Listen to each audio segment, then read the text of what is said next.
Hi guys, it's Katya from Fit in Mobility, and today I'm going to show you how to calm down your sciatica nerve, so stay tuned.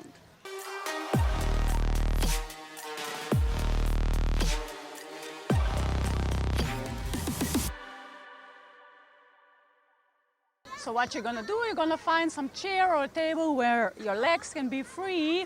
And this is a very simple exercise to put our nerves on the ease, to slide with our nerves. Just extend your leg and extend your head.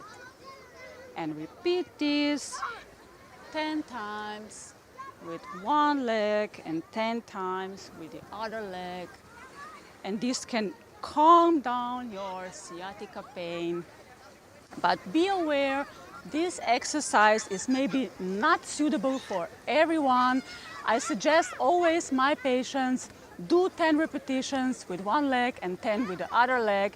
And if you don't increase your pain, then you can do this exercise further. You can repeat it twice per day. And on the long run, it's very beneficial for your sciatica. But if you experience more pain after the exercise or the next day, then this exercise is probably not for you. So that's it guys, try this one out. Let me know what's your secret against sciatica. We stay in touch, subscribe to my channel, give me a like, and I'll see you next time. Bye bye.